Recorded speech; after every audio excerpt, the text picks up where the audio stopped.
Hello and welcome to ज्ञान chemistry. तो आप लोगों की पढ़ाई बहुत अच्छी चल रही होगी। चलिए, जैसे कि मैंने पिछली वीडियो में आपसे प्रॉमिस किया था कि मैं नेक्स्ट वीडियो लेके आऊँगा जिसमें आप लोगों को इलेक्ट्रॉनिक कॉन्फ़िगरेशन कैसे लिखना है ये बताऊँगा। तो आज बात करते हैं कि इलेक्ट्रॉनिक कॉन्फ़िगरेशन हम कैसे लिख सकते हैं। इलेक्ट्रॉनिक कॉन्फ़िगरेशन लिखना सीखने से पहले हमें कुछ रूल्स पढ़ने पड़ेंगे, जैसे कि ऑफबाउ रूल हो गया, N+L रूल हो गया, हुंड्स रूल हो गया। ये सब रूल पढ़ने के बाद हमारे पास एक फ्रेमवर्क आ जाएगा और उस फ्रेमवर्क को यूज़ करके हम जो है इलेक्ट्रॉनिक कॉन्फ़िगरेशन को लिखना स्टार्ट करेंगे। तो चलिए स्टार्ट करते हैं अपना टॉपिक। और सबसे पहले ये जानते हैं कि हमारा इलेक्ट्रॉनिक कॉन्फ़िगरेशन होता क्या है। तो इलेक्ट्रॉनिक कॉन्फ़िगरेशन जो है वो डिस्ट्रीब्यूशन ऑफ इलेक्ट्रॉन होता है शेल्स के बीच में, सब शेल्स के बीच में, और सब शेल्स के अंदर जो हमारे ऑर्बिटल्स होते हैं किसी भी एटम के, उसको हम कहते हैं उसका कंप्लीट इलेक्ट्रॉनिक कॉन्फ़िगरेशन किसी भी एलिमेंट का। ठीक हो गया। अब इसमें एक और टर्म आती है जो कि होती है वैलेंस शेल कॉन्फ़िगरेशन। अब वैलेंस शेल कॉन्फ़िगरेशन क्या होती है? जो डिस्ट्रीब्यूशन ऑफ इलेक्ट्रॉन होता है सब शेल और ऑर्बिटल्स में of the valence shell. Valence shell मतलब जो आउटर मोस्ट शेल है। मान लीजिए KLM, तो अगर 3 शेल उसमें प्रेजेंट है तो जो आउटर मोस्ट शेल कौन सी हो गई? आउटर मोस्ट शेल हो गई हमारी M वाली।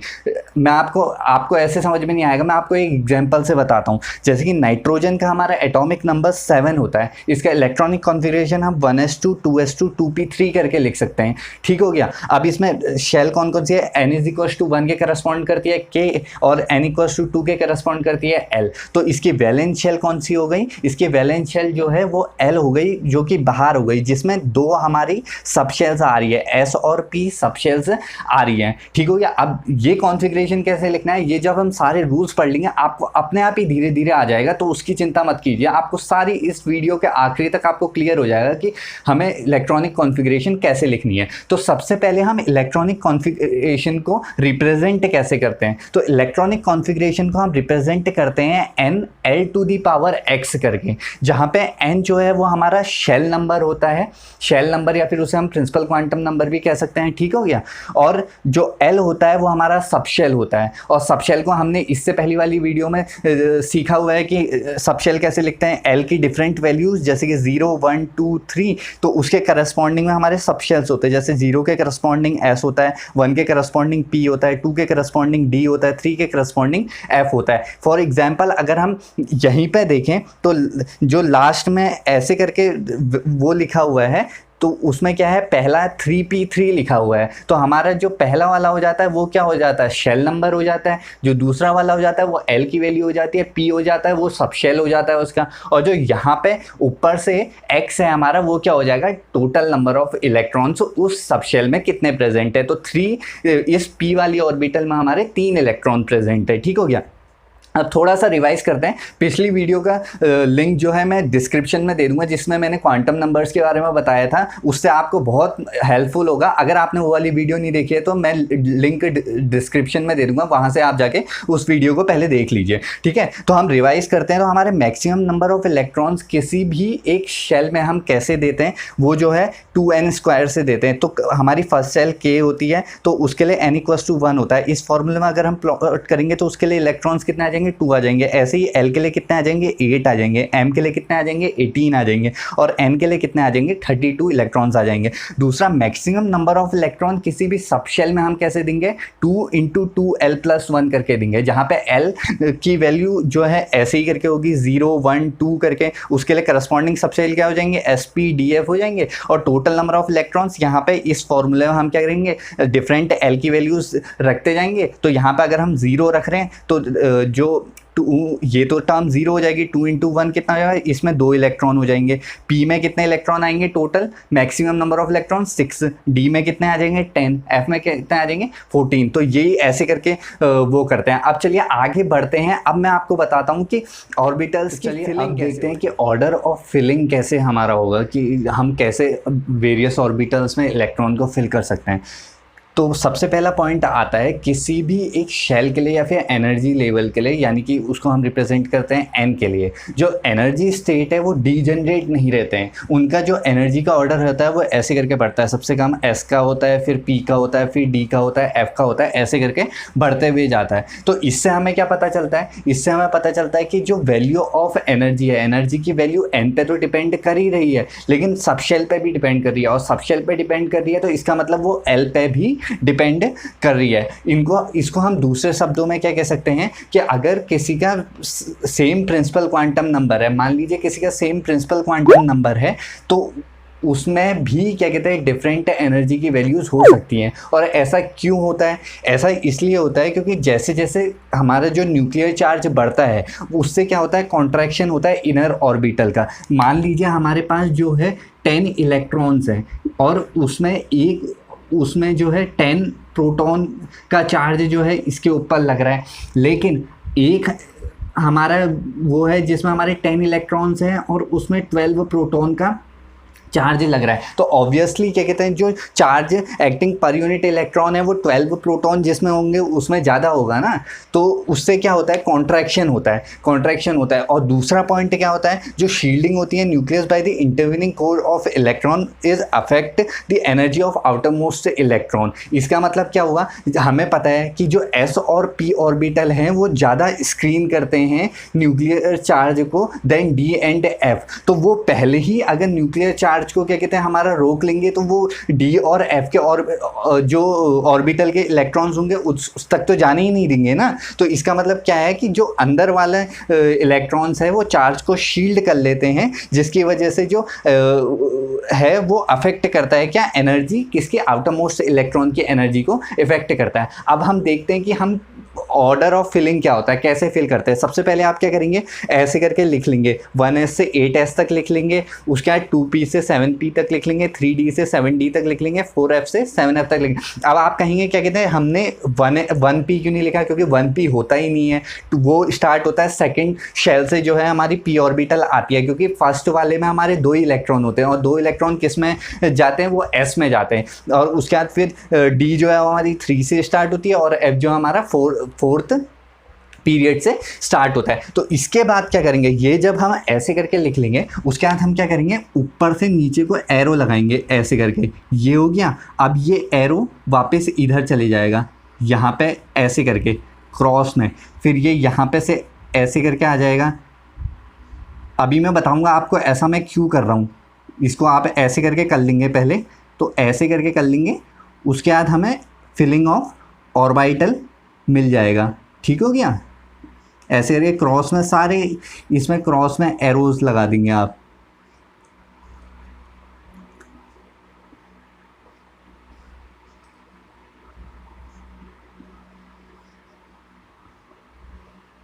तो हाँ जी, अभी इसका मतलब क्या होता है, इसका मतलब ये होता है कि सबसे पहले इलेक्ट्रॉन किस में जाता है, 1s में जाता है, उसके बाद घूम के फिर किस में जाता है, 2s में जाता है, फिर किस में जाता है, 2p में, फिर 3s में, फिर 3p में, फिर 4s में, 4s के बाद जाता है 3d में, 3d के बाद जाता है 4p में, फिर 5s में, उसके बाद 4d में, 5p में, 6s में, उसके बाद 4f, 5d, 6p, 7s और ऐसे ही करके जाते रहता है। तो इससे हमें क्या मिल जाता है, ऑर्डर ऑफ फिलिंग मिल जाता है। चलिए अब ऑर्डर ऑफ फिलिंग कैसे काम करता है इसके लिए हम क्या है एक क्वेश्चन देखते हैं, और ये क्वेश्चन क्या कहता है, arrange the following orbital in increasing order of multiple electron system. और हमें इतने सारे ऑर्बिटल्स दिए हैं और इनको सेट करना है ऑर्डर ऑफ फिलिंग के अकॉर्डिंग। तो सबसे पहले आप देखिए यहाँ पे 1s दिया हुआ है और सबसे पहला जो इलेक्ट्रॉन जाता है वो 1s में ही जाता है। ठीक है, तो सबसे पहले तो 1s में इलेक्ट्रॉन चले जाएगा, उसके बाद क्या है, उसके बाद 2s पे जा रहा है, 2p में जा रहा है, 3s में जा रहा है। 2s हमें यहाँ पे दिया नहीं है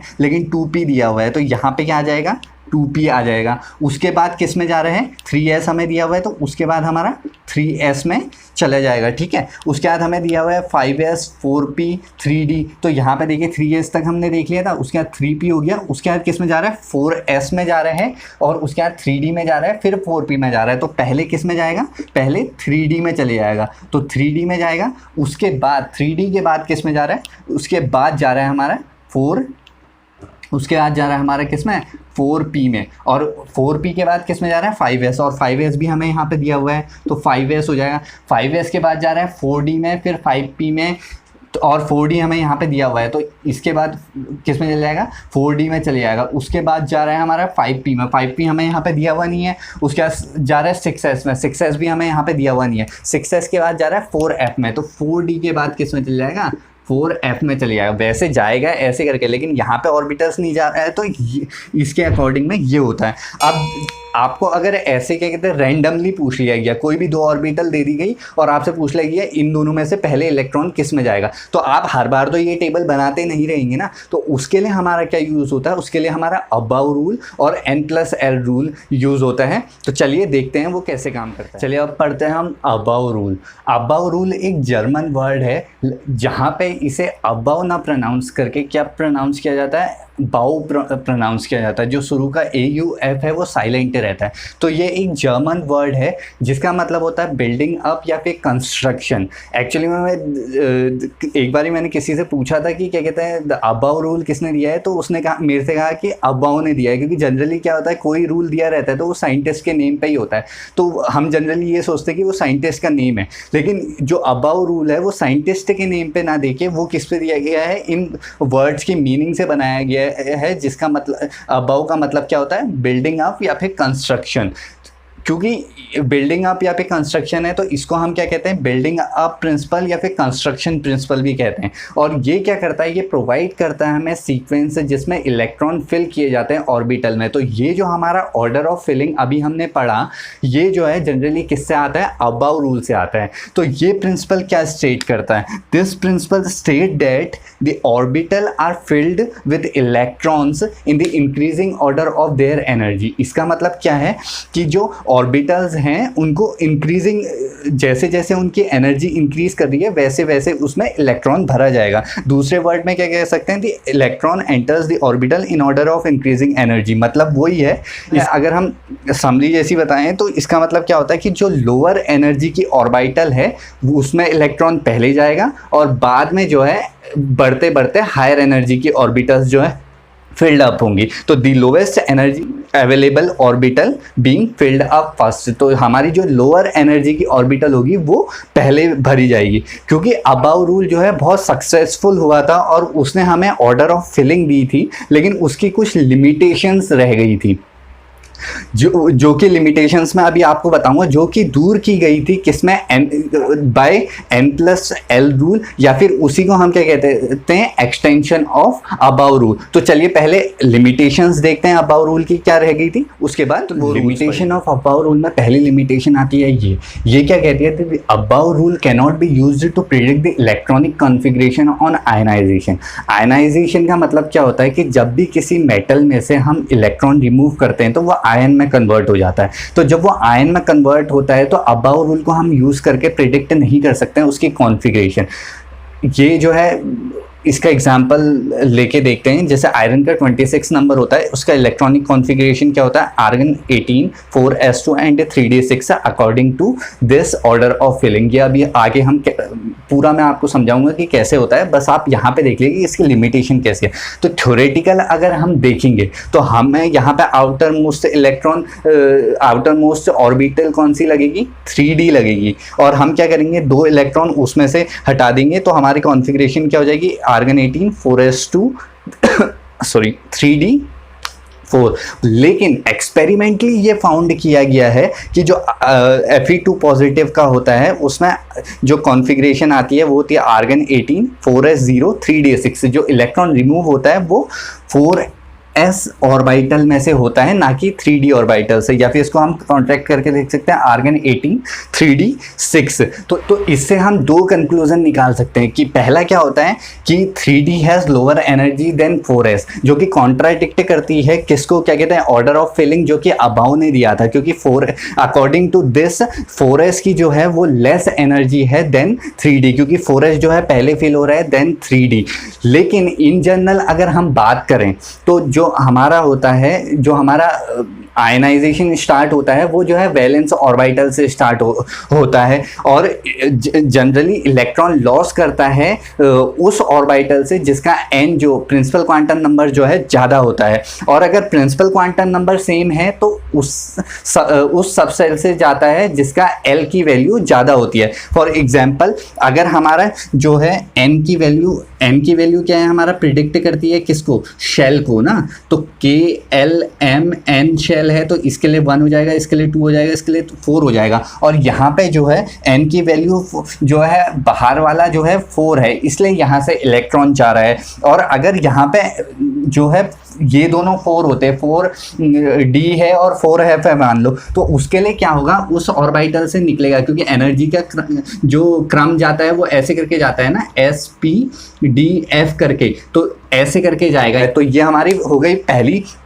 लिमिटेशन।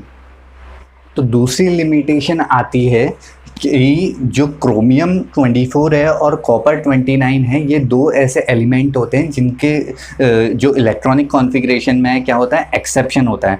अगर हम नॉर्मली क्या कहते हैं, अगर आपको कुछ नहीं पता है तो आप शुरू में अगर इलेक्ट्रॉनिक कॉन्फ़िगरेशन लिखते हैं किसी क्रोमियम का नॉर्मल तरीके से, तो यहाँ पर आ जाएगा आर्गन 18 4s2 3d4, ठीक हो गया। और कॉपर का अगर लिखेंगे तो आप आर्गन 18 4s2 3d9। ये जो हम क्या लिख रहे हैं, थ्योरेटिकली लिख रहे हैं, लेकिन क्या होता है, ये जो हमारा इलेक्ट्रॉनिक कॉन्फ़िगरेशन आता है ये क्या होता है, गलत होता है, यानी गलत है, क्योंकि एक्सपेरिमेंटली ये फाउंड किया है जो इलेक्ट्रॉनिक कॉन्फ़िगरेशन ऑफ क्रोमियम और कॉपर है, क्रोमियम का क्या होता है आर्गन 18 4s1 3d5। तो यहाँ पे जो 4s2 हम लिख रहे थे, यहाँ से एक इलेक्ट्रॉन जो है वो कहाँ रहता है, वो 3d ऑर्बिटल में रहता है, तो इसका इलेक्ट्रॉनिक कॉन्फ़िगरेशन बन जाता है आर्गन 18 4s1 3d5। वैसे ही कॉपर में क्या होता है, ये 4s2 से एक इलेक्ट्रॉन इधर रहता है और ये बन जाता है क्या, आर्गन 18 4s1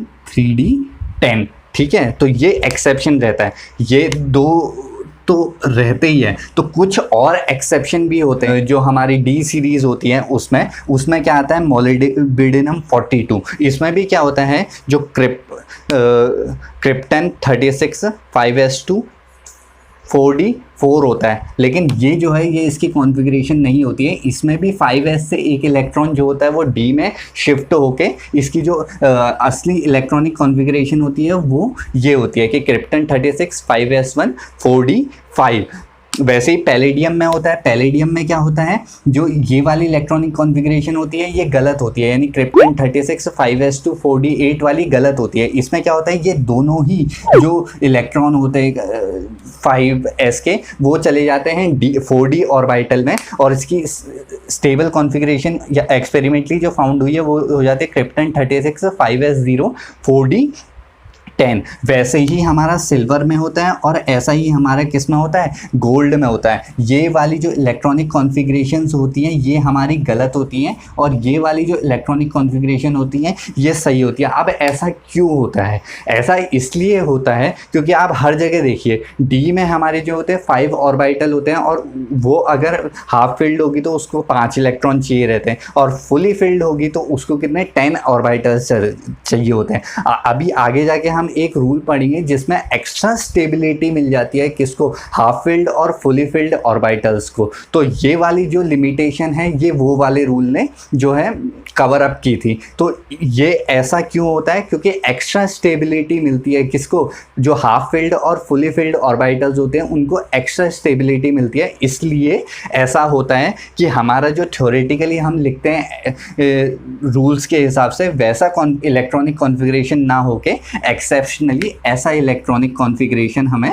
देखा जाता है। थर्ड और लास्ट लिमिटेशन ये आती है कि जो लेंथेनम है, लेंथेनम जो एफ ब्लॉक का पहले एलिमेंट कहा जाता है, जिसे जो लास्ट इलेक्ट्रॉन है उसमें वो एंटर करता है 5f ऑर्बिटल में, जबकि अकॉर्डिंग टू अबव रूल जो हमारा जो इलेक्ट्रॉन है वो पहले किस में जाना चाहिए, वो 4f ऑर्बिटल में जाना चाहिए 5d ऑर्बिटल में जाने से पहले। तो ये जो है हमारा एक्सपेरिमेंटली निकाला गया है, और इस चीज़ को क्या कहते हैं, जो है अबव रूल एक्सप्लेन नहीं कर पाया कि हमारा जो इलेक्ट्रॉन है वो 5d ऑर्बिटल में पहले क्यों जा रहा है देन 4f ऑर्बिटल। जबकि अगर हम जस्ट उसके बाद ही देखें सीरियम को, जो कि 58 वो होता है 58 जिसका एटॉमिक नंबर होता है, उसमें जो हमारा इलेक्ट्रॉन है वो 5d ऑर्बिटल में ना जाके किस में जाता है, 4f ऑर्बिटल में जाता है, और ये जो है अबव रूल को फॉलो करता है। तो ये थी हमारी लिमिटेशंस ऑफ अबव रूल। अब हम पढ़ेंगे जो है n+l को रूल को, या फिर जिसको हम कहते हैं एक्सटेंशन ऑफ अबव रूल, जिसने क्या किया था, ये जितनी भी हमारी लिमिटेशंस थी इन सबको दूर किया था। अबव रूल पढ़ लिए, तो अब हम देखते हैं कि ये लिमिटेशंस दूर कैसे की गई थी डिफरेंट रूल्स के द्वारा। तो पहला हमारा उसमें आता है एक्सटेंशन ऑफ अबव रूल, जो कि था हमारा n+l रूल। इसमें क्या होता है, देखिए हमने अभी तक क्या पढ़ा है कि जो ये ऑर्डर ऑफ फिलिंग है ये किसके द्वारा आता है, n के द्वारा, और l क्वांटम नंबर का यूज करके डिटरमाइन किया जाता है, ठीक हो गया। और sequence of filling of orbital भी ऐसे ही करके आता है। तो ये जो n+l रूल है ये हमें दो चीजें बताता है। एक चीज बताता है कि जो ऑर्बिटल्स हैं वो फिल्ड की जाती हैं इन increasing order of there n+l value, मतलब जिसका n+l कम होगा वो पहले फिल किया जाएगा, और जिसका n+l बाद में होगा वो बाद में फिल किया जाएगा, ज्यादा होगा वो बाद में फिल किया जाएगा। जैसे कि हमारा 4s ऑर्बिटल है, उसके लिए n कितना हो जाएगा, 4 हो जाएगा, और l कितना हो जाएगा, 0, क्योंकि s के लिए l की वैल्यू 0 होती है। तो इसके लिए n+l की वैल्यू कितनी आ जाएगी, 4 + 0 = 4, ठीक है। ये हमारा 4s ऑर्बिटल के लिए हो गया। वैसे अगर हम 3d के लिए देखें तो n = 3 हो जाएगा, क्योंकि यहाँ पे 3 आ रहा है। और d के लिए क्या होता है, हमारा जो l होता है वो कितना होता है, 2 होता है। तो अगर हम इसकी n+l वैल्यू निकालें तो वो कितनी आएगी, 5। तो 4s के लिए हमारी n+ वैल्यू कितनी आ रही है, 4 आ रही है, और 3d के लिए हमारी जो n+l की वैल्यू आ रही है वो कितनी आ रही है, 5 आ रही है। तो हमने क्या कहा है, इस रूल का पहला पॉइंट क्या है कि जिसकी जितनी इंक्रीजिंग ऑर्डर ऑफ n+l में होगी, मतलब जिसकी जितनी कम n+l वैल्यू आएगी वो पहले फुल होगा। तो इससे हमें क्या पता चलता है कि 4s जो है वो पहले फिल होगा किससे, 3d से। देखिए ये ऑर्डर ऑफ फिलिंग भी हमें वही बता रही है, वो बता रही है कि जो 4s है वो हमारा पहले फिल होगा देन 3d ऑर्बिटल। और दूसरा पॉइंट क्या कहते हैं, अब कुछ ऑर्बिटल्स ऐसे होते हैं जिसमें क्या होता है, जो n+l की वैल्यू क्या होती है वो सेम आ जाती है। फॉर एग्जाम्पल 2p और 3s, ठीक हो गया। तो उसमें हम क्या करेंगे, फिर उसमें ये देखा जाएगा जिसका n+l की वैल्यू क्या कहते हैं लोअर होगी, वो जो है पहले क्या किया जाएगा, फिल किया जाएगा। For the orbitals having same value of n+l, the orbitals having this lower value of n is filled up first. For example के लिए हम देखते हैं 2p ऑर्बिटल। तो 2p ऑर्बिटल के लिए n+l क्या हो जाएगा, n जो है इसका 2 हो जाता है, और p के लिए l की वैल्यू कितनी होती है, 1 होती है। तो 2 + 1 = कितना हो जाएगा, 3 हो जाएगा। और अब अगर हम 3s ऑर्बिटल में देखते हैं तो इसका n जो है 3 हो जाएगा, और s की वैल्यू 0 हो जाएगी। तो 3 + 0 कितना हो जाएगा, तो दोनों का n+l वैल्यू कितना आ रहा है, 3 आ रहा है, तो दोनों का सेम आ रहा है। तो अब हम क्या करेंगे, जब n+l की वैल्यू सेम हो जाएगी तो जिसका n छोटा होगा वो पहले फिल किया जाएगा, क्योंकि हमारा n = 3 जो है ज्यादा होता है किससे, n = 2 से। तो इसका मतलब क्या हो जाएगा, जो हमारी 2p ऑर्बिटल है उसको हम पहले फिल करेंगे देन 3s ऑर्बिटल। अगर हम ऑर्डर ऑफ फिलिंग में चेक करें तो यही होता है, हमारी जो 2p ऑर्बिटल है वो पहले फिल की जाती है देन 3s ऑर्बिटल, ठीक हो गया। अब हम इससे रिलेटेड क्वेश्चन करके देखते हैं, तब आपको ज्यादा समझ में आएगा। तो अब पहला क्वेश्चन देखते हैं। पहला क्वेश्चन क्या है, why 4s orbital lower in energy than 3d orbital. तो इसमें हम क्या करेंगे, वही n+l रूल का अप्लाई करेंगे। तो 4s के लिए n कितना हो जाता है, हमारा 4 हो जाता है, और s के करस्पॉन्ड l कितना होता है, 0। तो अगर हम इसका n+l वैल्यू निकालेंगे तो वो कितना हो जाएगा, 4 + 0 = 4 हो जाएगा। और अगर दूसरी ऑर्बिटल है हमारी क्या, 3d ऑर्बिटल। 3d ऑर्बिटल के लिए अगर हम n देखेंगे तो n = 3 हो जाएगा, और l कितना हो जाएगा, b के लिए n जो है s/p/d यानी कि 2 हो जाएगा l वैल्यू। तो 3 + 2 क्या हो जाएगा, हमारा 5 हो जाएगा। तो किसका छोटा जो है n+l वैल्यू है, 4s के लिए छोटी n+l वैल्यू है, इसलिए 4s हैव लोअर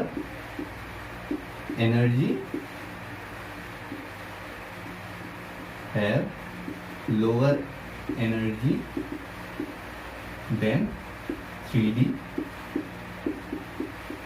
ऑर्बिटल। ठीक हो गया, ये हमारा पहला क्वेश्चन हो जाता है। दूसरा वाले क्वेश्चन में कहता है कि arrange the following in increasing order of energies in terms of corresponding n l value. और हमारी जो ऑर्बिटल्स हैं वो दी है, एक 3s दी है, एक 4d दी है और एक 5p दी है।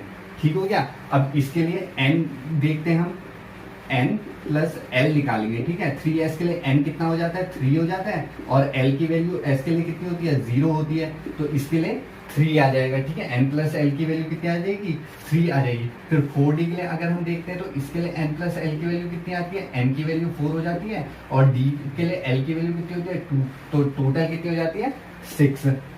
उसके लिए 5p के लिए हमारा क्या होता है, n प्लस l की वैल्यू कितनी आ जाती है, n जो है हमारा 5 हो जाएगा, और p के लिए l की वैल्यू हमारी 1 होती है, तो ये भी 6 हो जाएगा। तो इसमें से सबसे कम n प्लस l की वैल्यू 3s के लिए आ रही है, तो सबसे कम एनर्जी तो 3s की होगी। अब हमें देखना है कि 4d और 5p में से कम एनर्जी का कौन होगा। तो दूसरा वाला रूल इसमें अप्लाई होगा कि अगर सेम n प्लस l की वैल्यू होती है तो जिसका n की वैल्यू कम होती है उसकी एनर्जी भी कम होगी और वो पहले फिल किया जाएगा। तो इनके लिए n की वैल्यू किसके लिए कम है, तो n इक्वल्स टू 4 जो है वो लेस देन है n इक्वल्स टू 5 के लिए। इसलिए इसका मतलब क्या है कि हमारी 4d ऑर्बिटल पहले फिल होगी, देन 5p ऑर्बिटल, यानी कि 4d ऑर्बिटल पहले फिल होगी और सबसे ज्यादा एनर्जी की होगी 5p ऑर्बिटल। ये हो जाता है हमारा एनर्जी का ऑर्डर। अगर हम यहाँ से भी देखें तो देखिए 3s पहले फिल हो रही है, उसके बाद 3s के बाद 3s के बाद 4d फिल हो रही है, और लास्ट में क्या फिल हो रही है, हमारी 5p फिल हो रही है। ये हमारे तो अब देखते हैं Hund's rule of maximum multiplicity या फिर simply Hund rule. On the basis of magnetic measurement Hund's ने प्रपोज किया एक एम्पेरिकल रूल जिसको हम पॉपुलरली कहते हैं Hund's rule of maximum multiplicity. ये रूल स्टेट करता है, पहला पॉइंट इसका है, in an atom no electron pairing takes place in p d and f orbital respectively until each orbital of the given subshell contain 1 electron. अब ये rule क्या कहता है, ये रूल कहता है कि p d और f ऑर्बिटल में पेयरिंग तब तक प्लेस नहीं करेगी जब तक हर एक ऑर्बिटल में एक सिंगल इलेक्ट्रॉन फिल ना हो जाए। ऐसे करके तब तक जो है, जब तक हर एक ऑर्बिटल जो है सिंगली फिल्ड नहीं होगा तब तक कोई पेयरिंग इसमें जो है टेक्स प्लेस नहीं करेगी। मतलब अगर 5 इलेक्ट्रॉन हमारे पास है तो वो 5 इलेक्ट्रॉन पहले ऐसे करके भरे जाएंगे, ना कि ऐसे करके। ठीक है, तो ये वाला हमारा रॉन्ग होगा और ये वाला हमारा क्या होगा, राइट होगा। फिर इसका दूसरा पॉइंट क्या कहता है, दूसरा पॉइंट ये कहता है जो अनपेयर्ड इलेक्ट्रॉन है प्रेजेंट है वेरियस ऑर्बिटल में of the same subshell should है पैरेलल स्पिन। तो इसका मतलब क्या है कि ये जो अलग अलग अनपेयर्ड इलेक्ट्रॉन्स है इनका हमेशा पैरेलल स्पिन होना चाहिए। मतलब अगर ये ऊपर की डायरेक्शन को स्पिन आ रहा है तो ये भी ऊपर को ही स्पिन आना चाहिए। अब ये ऐसा क्यों हो रहा है, ये हो रहा है जैसे कि नेम सजेस्ट कर रहा है Hund's rule of maximum multiplicity. अगर हम इसमें देखें, अगर हम p ऑर्बिटल में ही देखें, p ऑर्बिटल को अगर हम दो तरीके से ले लें, जैसे अगर हम p ऑर्बिटल को ऐसे ले लें, एक p ऑर्बिटल को ऐसे ले लें, एक p ऑर्बिटल हमारी ये हो गई, इसमें हमने जो है इलेक्ट्रॉन को ऐसे करके भरा हुआ है और इसमें जो है हमने 2 इलेक्ट्रॉन को अपवर्ड डायरेक्शन में भरा हुआ है और एक को डाउनवर्ड डायरेक्शन में भरा हुआ है। तो इसमें क्या अंतर आएगा आपको, जैसे कि मैंने पहले ही वीडियो में क्वांटम नंबर्स वाली वीडियो में बताया है जी, जो ऊपर को है वो क्लॉकवाइज डायरेक्शन के लिए होता है और उसके लिए +½ हम यूज करते हैं, और जो नीचे को होता है उसके लिए हम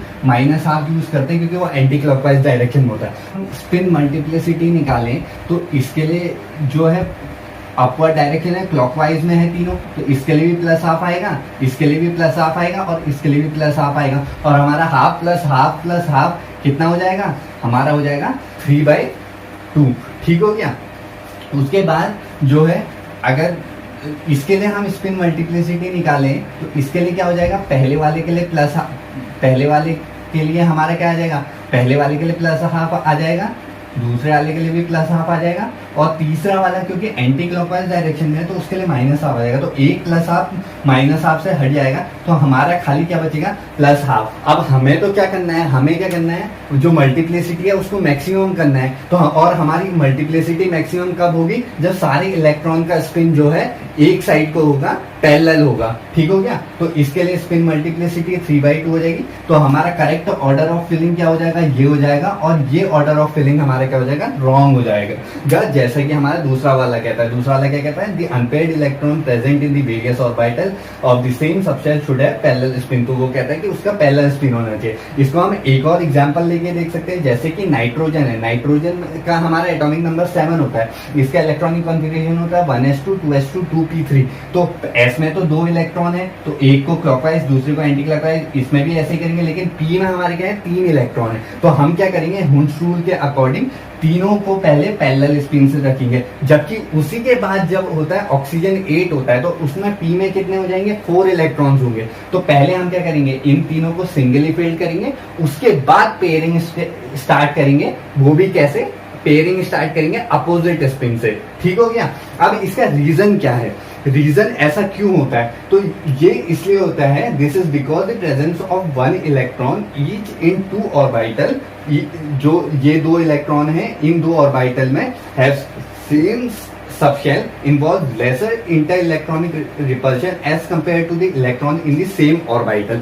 तो ये जो दो हमारे अनपेयर्ड इलेक्ट्रॉन है और दोनों ऑर्बिटल में सेम स्पिन है, तो इनके बीच में क्या होता है, जो है कम इंटर इलेक्ट्रॉनिक रिपल्शन होता है। देन ये जो 2 इलेक्ट्रॉन आपस में है, इनके बीच में जो होता है ज्यादा इलेक्ट्रॉनिक रिपल्शन होता है, जिसकी वजह से क्या होता है, जिसकी वजह से जो है ये लोअर एनर्जी स्टेट को वो करता है। और अभी तक हमने जितने भी रूल पढ़े हैं, उसमें सबसे पहले क्या कहते हैं, लोअर एनर्जी स्टेट वाला ही देखते हैं हम, और वही पहले फिल किया जाता है। तो इस रीजन की वजह से क्या कहते हैं, इस रूल को हम क्या कहते हैं, रूल ऑफ मिनिमम एनर्जी भी कहते हैं। इसको हम हुंस रूल भी कहते हैं, या फिर क्या कहते हैं, रूल ऑफ मिनिमम एनर्जी भी कहते हैं। तो अब हम पढ़ेंगे rule of stability of half filled and fully field orbitals. ये रूल जो है, वो जो सेकंड लिमिटेशन मैंने अबाउ रूल की बताई थी, जिसमें एक्सेप्शनल इलेक्ट्रॉनिक कॉन्फ़िगरेशन लिखा जा रहा था, क्रोमियम का, कॉपर का, molybdenum, palladium, silver and gold. ये मेटल का जो हम थ्योरेटिकल लिख रहे थे, उससे कुछ एक्सेप्शनली एक्सपेरिमेंटली कुछ और आ रहा था। तो ऐसा क्यों हो रहा था, वो ये रूल समझाता है। ये रूल स्टेट करता है कि the orbital tends to become half filled and fully filled since such configuration is more stable configuration to the atom. ये इसलिए होता है क्योंकि वो मोर स्टेबल कॉन्फ़िगरेशन होता है टू द एटम। ठीक है। तो एग्जाम्पल क्या होता है, अगर हम एस ऑर्बिटल में ले, तो एस में एक ही ऑर्बिटल होता है। अगर हाफ फिल्ड होगा तो उसमें 1 इलेक्ट्रॉन होगा, फुली फिल्ड होगा तो उसमें 2 इलेक्ट्रॉन होंगे। पी ऑर्बिटल जब हाफ फिल्ड होंगे तो पी में 3 ऑर्बिटल्स होते हैं, तीनों में 1-1 इलेक्ट्रॉन हो जाएगा। और जब फुली फिल्ड होगा तो उसमें जो है 6 इलेक्ट्रॉन्स होंगे, हर एक में 2 इलेक्ट्रॉन होंगे। डी में जो है 5 ऑर्बिटल्स होती हैं, तो उसमें हर एक में 5 जो है सिंगल इलेक्ट्रॉन होंगे। वैसे टोटल 5 इलेक्ट्रॉन्स होंगे। और फुली फिल्ड होगा तो उसमें 10 इलेक्ट्रॉन्स होंगे और हर एक में 2 इलेक्ट्रॉन होंगे। वैसे ही एफ में होगा 7 ऑर्बिटल्स होती हैं, हर एक सिंगली फिल्ड होगी जब वो हाफ फिल्ड होगा। और जब फुली फिल्ड होगा तो हर एक में 2 इलेक्ट्रॉन होंगे और टोटल नंबर ऑफ इलेक्ट्रॉन्स 14 होंगे। अब रीजन क्या है कि हमारा जो स्टेबिलिटी होती है किसकी, हाफ फिल्ड और फुल फिल्ड ऑर्बिटल्स की, वो ज्यादा होती है औरों से। वो इसलिए होता है क्योंकि जो हाफ फिल्ड और फुली फिल्ड ऑर्बिटल्स जो होते हैं वो स्टेबल होते हैं 2 रीजन की वजह से। पहला होता है सिमेट्रिक डिस्ट्रीब्यूशन ऑफ इलेक्ट्रॉन। अब आप देख ही सकते हैं, जैसे ही मैंने आपको एग्जांपल में बताया, जब फुली फिल्ड और हाफ फिल्ड हो रहे हैं तो जो हमें दिख रहा है कि सिमेट्रिक डिस्ट्रीब्यूशन ऑफ इलेक्ट्रॉन है, इलेक्ट्रॉन जो है सिमेट्रिकली डिस्ट्रीब्यूट हो रहा है। क्योंकि सिमेट्री यहाँ पे आ रही है, पहला रीजन तो ये हो गया कि ये एक्स्ट्रा स्टेबल होते हैं।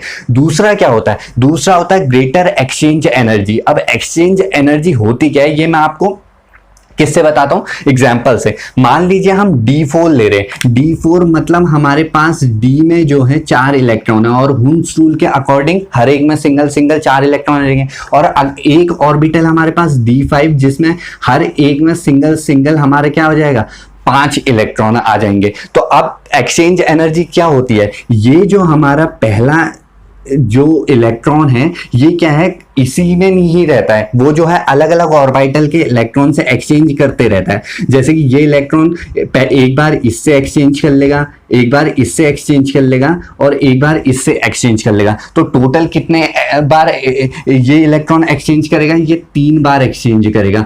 उसके बाद क्या है, अब क्योंकि ये दोनों तो आपस में पहले ही एक्सचेंज कर चुके हैं, तो ये वाला इलेक्ट्रॉन जो है एक बार इसके साथ एक्सचेंज कर लेगा, एक बार इसके साथ एक्सचेंज कर लेगा, तो ये कितना आ जाएगा?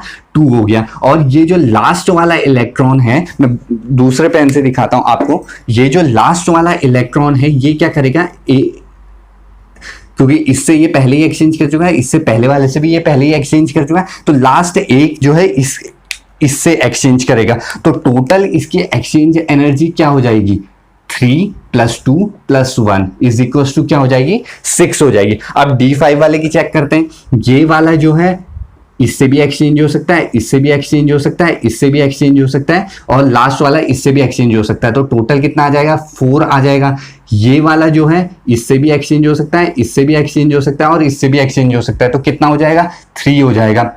उसके बाद ये वाला क्या है, इन दोनों से तो हो चुका है, तो इससे हो जाएगा और इससे हो जाएगा। तो टोटल कितना आ जाएगा? 2 आ जाएगा। फिर इस वाले को अगर देखेंगे तो ये वाला इससे एक्सचेंज हो जाएगा। तो टोटल कितना आ जाएगा हमारा? 4 + 3 + 2 + 1, 4 × 3 = 7, 7 + 2 9, 9 + 1 = 10। तो टोटल एक्सचेंज एनर्जी कितनी हो जाएगी? इसकी 10 हो जाएगी और इसकी 6 हो जाएगी। तो आप खुद ही देख सकते हैं कि एक्सचेंज एनर्जी जो है D5 की एक्सचेंज एनर्जी D4 से ज़्यादा आ रही है। तो इसका मतलब एक्स्ट्रा स्टेबल कौन सा है? D5 जो है कॉन्फ़िगरेशन जो है ज़्यादा स्टेबल है किससे? D4 से। तो इसलिए क्या कहते हैं, हाफ फिल्ड और फुली फिल्ड कॉन्फ़िगरेशन जो होती है वो एक्स्ट्रा स्टेबल होती है।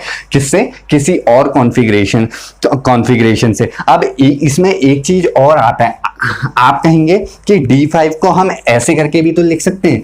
D5 को हम ये 1 2 3 4 5, तो D5 में एक ऐसे करके लिख लिया, बाकी सब ऐसे करके लिख लिए। तो ऐसे में भी तो ये स्टेबल होना चाहिए, लेकिन ऐसे में ये स्टेबल नहीं होगा, क्योंकि पहले इस इलेक्ट्रॉन को जो है ऐसे क्लॉकवाइज से एंटी क्लॉकवाइज में जाना पड़ेगा और उसके बाद ये एक्सचेंज होगा। तो ये वाले को पहले हर बार डबल एनर्जी खर्च करनी पड़ेगी, डबल एनर्जी खर्च कर। वैसे तो हमने लिखा है कि ग्रेटर एक्सचेंज एनर्जी, लेकिन यहाँ पे क्या होगा, इलेक्ट्रॉन को खुद की एनर्जी को क्या कहते हैं कंज्यूम करना पड़ेगा। तो वहां पे हमें क्या हो रहा है? लॉस हो रहा है, एनर्जी गेन नहीं हो रही है, हमें क्या हो रही है? एनर्जी लॉस हो रही है। इसलिए ये वाले कंडीशन को हम नहीं लेते, ये जो है गलत होते हैं। और जब भी फिल करते हैं पहले क्लॉकवाइज फिल किया जाता है, उसके बाद जब क्लॉकवाइज सारे ऑर्बिटल फिल हो जाते हैं उसके बाद एंटी क्लॉकवाइज फिल करते हैं। आपको मेरा पढ़ाया हुआ समझ में आता है तो प्लीज मेरी वीडियो को लाइक कीजिए, सब्सक्राइब कीजिए और शेयर कीजिए, और वो नोटिफिकेशन वाली घंटी को बजा दीजिए ताकि आपको मेरी लेटेस्ट वीडियो की नोटिफिकेशन मिलती रहे। तो keep learning, be safe, be happy.